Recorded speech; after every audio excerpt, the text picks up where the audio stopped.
And welcome to my vlog. আজি এটা বহুত ইণ্টাৰেষ্টিং কথা ক'ব গৈ আছোঁ। এই ইণ্টাৰেষ্টিং কথাটো হয় আমাৰ বেংগল পলিটিক্স ৰিলেটেড।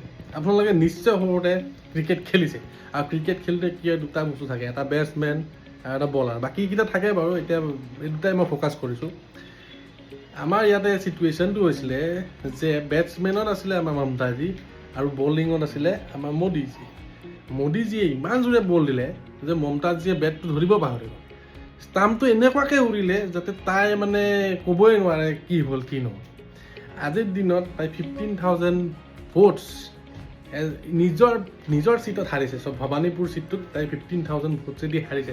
22 যোনটো কেবিনেট মিনিষ্টাৰ আছিলে TMC, সিহঁতি আৰু হাৰণ খাইছে। আৰু ছেকেণ্ড কথা হৈছে ইহঁতি হাৰাৰ পিছত প্ৰেছ কনফাৰেঞ্চ দিছে যে আমি মৰেলি জিকিছোঁ। মৰেলি কেতিয়া জিকিব?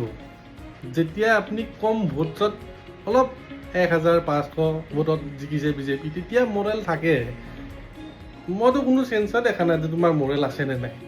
ভাই তুমি ৰিজাল্ট দিয়া পিছত তুমি একো কৰিব নোৱাৰা। তুমি মেজৰিটি প্ৰুফ কৰিব লাগিব গভৰ্ণৰৰ আগতে। গভৰ্ণৰ তোমাক ক'ব যে মেজৰিটি প্ৰুফ কৰা। তুমি ক'ত মেজৰিটি প্ৰুফ কৰিব পাৰিবা? 200+ ভিক্টৰী, লেণ্ডশ্লাইড ভিক্টৰী পাইছে তাত। যদি if you don't want to resign, তেতিয়া আমাৰ গভৰ্ণৰ আহিব, they will use the article powers. তাহাঁতক পাৱাৰ দিয়া থাকে। যদি চিফ মিনিষ্টাৰে ৰিজাইন নকৰে তাহাঁতক পাৱাৰ দিয়া থাকে, অট'মেটিকেলি সিহঁতক আঁতৰাব পাৰে।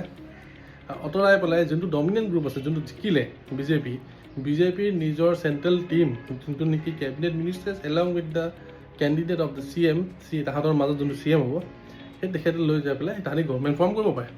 এতিয়া গভৰ্ণমেণ্ট ফৰ্ম হ'ব 9 তাৰিখে বেংগলত। Kudos to all the people there in Bengal and hope you have a great 5 years ahead. And I hope যে ভিডিঅ'টো আপোনালোকে চাই আছে আৰু লাইক শ্বেয়াৰ ছাবস্ক্ৰাইব কৰি দিব। মোৰ ইনষ্টাগ্ৰাম লিংকটো ওপৰত দি দিম, আপোনালোকে তাতো ফ'ল' কৰি ল'ব ফৰ মোৰ ছাচ আপডেটছ। Thank U.